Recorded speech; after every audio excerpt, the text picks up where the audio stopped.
A teoria da libertação surge em um contexto de extrema desigualdade social na América Latina, uma região marcada por pobreza, injustiça e opressão. Para muitos, essa nova abordagem teológica não era apenas uma questão de fé, mas uma resposta prática à necessidade de mudança social. A ideia central era simples: alinhar a prática religiosa com a luta pelos direitos dos pobres e oprimidos. Nesse sentido, a fé deixou de ser apenas espiritual e passou a ter uma forte conotação política, desafiando estruturas de poder e trazendo esperança de transformação. É interessante notar que a teoria da libertação não surgiu isoladamente. Foi uma resposta orgânica às injustiças da época, e a Igreja, muitas vezes vista como conservadora, encontrou nela uma maneira de se reconectar com os marginalizados. Isso causou certo desconforto em setores tradicionais, mas também trouxe uma nova energia aos movimentos sociais. É como se a religião tivesse, de repente, redescoberto seu papel transformador no mundo. Afinal, o que mais poderia ser feito em um ambiente tão carente de justiça? Leonardo Boff, um dos nomes centrais nesse movimento, descreveu a teoria da libertação como uma fusão entre fé e política. Imagine isso, um teólogo defendendo que a Igreja não poderia se omitir das lutas do povo, mas sim atuar como um motor de mudança. Sua obra abriu os olhos de muitos para a ideia de que não bastava orar, era preciso agir. E foi exatamente isso que muitos começaram a fazer. Sentindo que a fé não podia mais ser dissociada da ação, Boff trouxe uma nova visão, que logo se espalharia pelo Brasil. Com essa introdução, fica claro que o surgimento da teoria da libertação na América Latina criou uma ponte entre religião e política, algo que veremos mais adiante quando falarmos do impacto dessa teologia no Brasil. Mas antes de mergulharmos nos personagens centrais como Frei Beto e o Foro de São Paulo, precisamos entender o contexto político e social do país na época.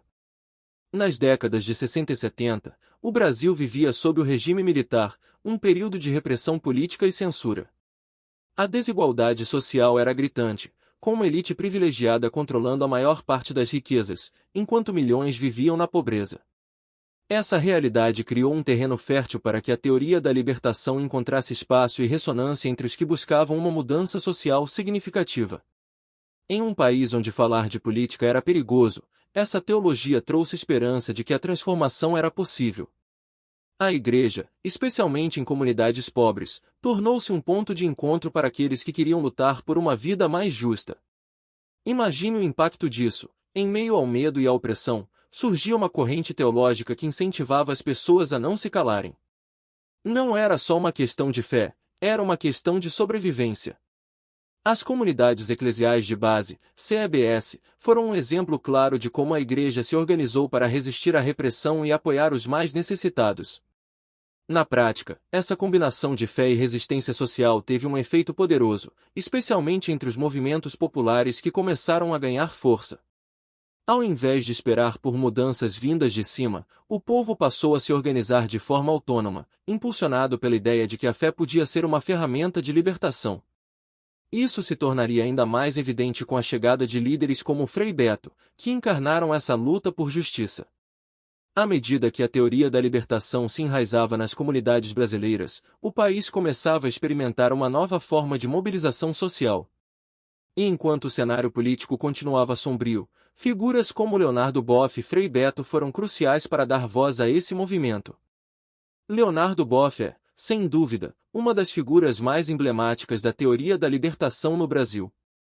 Sua trajetória começou dentro dos muros da Igreja, mas foi rapidamente além, à medida que ele questionava as estruturas de poder eclesiásticas e se colocava ao lado dos mais pobres. A obra Igreja, Carisma e Poder tornou-se um marco, desafiando a hierarquia católica e propondo uma nova visão sobre o papel da Igreja na sociedade. Para Boff, a fé não podia estar dissociada da política, e essa convicção o levou a enfrentar grandes batalhas com o Vaticano. O impacto de suas ideias foi profundo. Ele não só influenciou teólogos e religiosos, mas também uma geração de ativistas sociais que encontraram em sua mensagem um caminho para a ação. Leonardo Boff defendia que a Igreja deveria ser mais que um espaço de contemplação, deveria ser um lugar de transformação. E isso não era apenas teoria. Suas palavras ressoaram em milhares de comunidades que, inspiradas por sua visão, passaram a se organizar para lutar por justiça e direitos. A trajetória de Boff, no entanto, não foi fácil. Suas ideias foram recebidas com resistência por setores mais conservadores da Igreja, que temiam que essa aliança entre religião e política pudesse enfraquecer a instituição. Boff, no entanto, não se calou. Pelo contrário, ele intensificou suas críticas, mesmo sabendo que isso colocaria em rota de colisão com o Vaticano. Essa tensão atingiu seu auge quando ele foi silenciado pela Igreja, uma decisão que apenas aumentou sua notoriedade entre os defensores da teoria da libertação. Ao longo dos anos, Boff continuou sua luta, mesmo fora do âmbito estritamente eclesiástico. Seu legado, no entanto, vai muito além dos conflitos com o Vaticano. Ele se consolidou como um dos grandes pensadores da teoria da libertação e uma referência para quem acredita que a fé pode ser um motor de transformação social. E nessa luta por justiça social, não podemos deixar de mencionar outro grande nome, Frei Beto.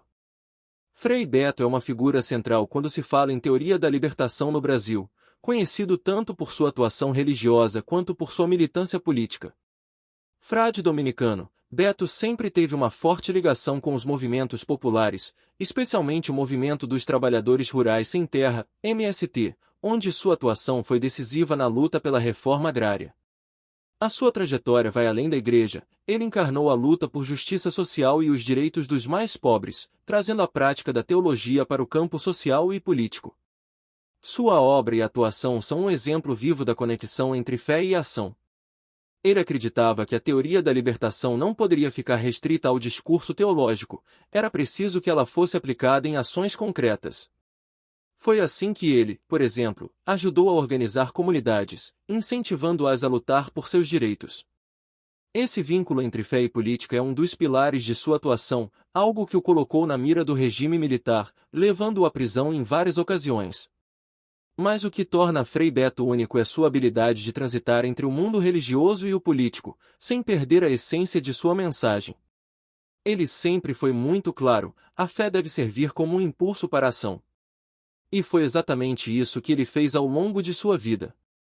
Seu trabalho com movimentos sociais, como o MST, trouxe uma nova dimensão para a teoria da libertação, mostrando que era possível lutar pela justiça social sem abandonar a espiritualidade. Essa fusão entre fé e justiça social foi fundamental para o desenvolvimento da teoria da libertação no Brasil. E, assim como Boff, Beto também enfrentou resistências dentro da própria Igreja, o que nos leva ao próximo ponto, a resistência da Igreja tradicional à teoria da libertação. Desde o início, a teoria da libertação enfrentou uma forte resistência por parte da Igreja Católica tradicional, especialmente do Vaticano. Muitos viam com desconfiança essa fusão entre fé e política, temendo que ela pudesse minar a autoridade da Igreja e desviar o foco da missão espiritual. Leonardo Boff, um dos maiores teólogos dessa corrente, foi duramente criticado e chegou a ser silenciado pela hierarquia eclesiástica. Para o Vaticano, a teoria da libertação trazia uma mensagem perigosa, que poderia levar à politização excessiva da fé. Mas essa resistência não veio apenas do alto clero. Dentro da própria Igreja brasileira, muitos padres e bispos conservadores se opuseram ao movimento, argumentando que ele desviava a atenção dos fiéis das questões espirituais para os problemas políticos. Essa tensão foi especialmente visível durante a ditadura militar, quando o governo se aliou a setores conservadores da Igreja para combater o avanço das ideias de libertação. Afinal, um movimento que incentivava os pobres a se organizar e lutar por seus direitos representava uma ameaça ao status quo. Apesar das críticas e das sanções, os teólogos da libertação continuaram firmes em sua convicção de que a fé e a política não podiam ser separadas. Para eles, a justiça social era uma extensão natural da mensagem cristã. Leonardo Boff, por exemplo, nunca deixou de acreditar que a Igreja deveria estar do lado dos pobres e oprimidos, mesmo que isso significasse desafiar a hierarquia eclesiástica. Essa visão, embora polêmica, ganhou força entre os movimentos sociais. A resistência da Igreja tradicional, no entanto, não impediu que a teoria da libertação se expandisse. Pelo contrário, em muitos casos, as críticas só serviram para fortalecer o movimento, que encontrou apoio em outras esferas, como o Foro de São Paulo, onde a política e a teologia se cruzavam de forma ainda mais intensa. O Foro de São Paulo, fundado em 1990, é um ponto-chave para entender como a política e a teologia da libertação se entrelaçaram no cenário latino-americano. Criado como uma plataforma para partidos e movimentos de esquerda, o Foro se tornou um espaço de articulação política em toda a América Latina. E, claro, a teoria da libertação teve uma influência considerável nesse processo, especialmente porque figuras como Frei Beto, com sua forte ligação com os movimentos populares, estavam diretamente envolvidos. O Foro de São Paulo não é apenas uma organização política, mas um reflexo das lutas sociais e ideológicas que atravessaram o continente nas últimas décadas. A teoria da libertação, com seu foco na justiça social e na defesa dos oprimidos, encontrou no Foro um espaço natural de diálogo. As ideias de libertação política e teológica estavam profundamente conectadas. Afinal, para muitos, não havia como separar a luta por direitos sociais da luta por justiça espiritual. Dentro desse contexto, Frei Beto desempenhou um papel crucial, trazendo a perspectiva da teoria da libertação para o debate político. Suas ideias sobre a necessidade de uma ação política que caminhasse lado a lado com a fé inspiraram muitos dos debates e resoluções que saíram do Foro de São Paulo. Ele mostrou que, mais do que nunca, era preciso uma articulação entre a fé e a política para enfrentar os desafios da América Latina. Esse encontro entre teologia e política dentro do Foro de São Paulo refletiu um dos principais legados da teoria da libertação, a ideia de que a fé não é apenas pessoal, mas coletiva, e que a verdadeira libertação só pode acontecer quando todos, especialmente os mais pobres, forem incluídos nesse processo. E essa conexão entre teologia e política também se manifestou nos movimentos sociais, que tiveram uma profunda relação com a teoria da libertação. A teoria da libertação teve um impacto direto na formação e no fortalecimento de movimentos sociais no Brasil, como as comunidades eclesiais de base, CEBS, e o Movimento dos Trabalhadores Rurais Sem Terra, MST. As CEBS, por exemplo, foram um dos principais espaços onde a teoria da libertação encontrou ressonância. Formadas principalmente por leigos, essas comunidades reuniam pessoas de diferentes origens para discutir questões de fé e justiça social, sempre com um enfoque na realidade dos mais pobres. As CEBS não eram apenas espaços de oração, mas também de ação. Inspiradas pelas ideias de Leonardo Boff e Frei Beto, elas se tornaram verdadeiros núcleos de resistência e organização popular. Um exemplo claro disso foi o apoio que muitas dessas comunidades deram ao MST, que lutava pela reforma agrária e pelos direitos dos trabalhadores rurais.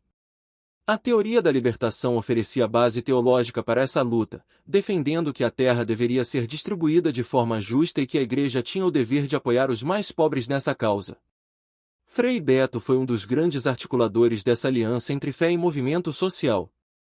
Ele acreditava que a Igreja não poderia ficar de fora das lutas do povo e que a teoria da libertação oferecia um caminho para uma ação mais concreta. Sua participação ativa no MST é prova de que, para ele, a fé deveria ser vivida na prática, não apenas no discurso. Isso levou a uma expansão das ideias de libertação, que se espalharam por várias partes do Brasil. O impacto dessa fusão entre fé e movimento social foi profundo. O Brasil, até hoje, sente os efeitos da organização popular inspirada pela teoria da libertação, seja nas CEBS, seja em outros movimentos sociais. E esse impacto também pode ser visto nas críticas que esses movimentos fizeram ao neoliberalismo e à globalização, temas que exploraremos a seguir. Uma das principais críticas que a teoria da libertação faz é ao avanço do neoliberalismo e da globalização, que, segundo seus defensores, intensificaram as desigualdades sociais na América Latina.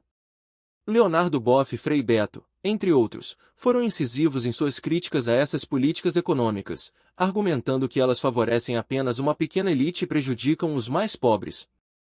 Para eles, o neoliberalismo é uma forma moderna de opressão, que marginaliza ainda mais os já oprimidos. O Brasil, durante os anos 90 e 2000, viu de perto os efeitos dessas políticas.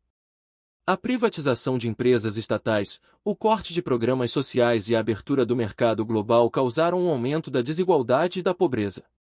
Para os teólogos da libertação, essa era uma nova forma de colonização, onde os mais ricos se beneficiavam às custas dos mais pobres. E essa crítica não ficou apenas na teoria, ela foi incorporada por movimentos sociais que lutaram contra essas políticas, sempre com o apoio da teoria da libertação. Essa visão crítica do neoliberalismo é um dos grandes legados da teoria da libertação no cenário político contemporâneo. Frei Beto, por exemplo, foi uma das vozes mais ativas nesse debate, defendendo que o papel da Igreja era estar ao lado dos pobres e denunciar as injustiças cometidas pelos poderosos. Para ele, a globalização sem uma preocupação social era um desastre, e ele frequentemente usava suas plataformas para alertar sobre os perigos dessas políticas. Esse debate sobre o neoliberalismo e a globalização ainda é relevante nos dias de hoje, especialmente à medida que novas formas de exploração e desigualdade surgem. Mas como está a teoria da libertação atualmente?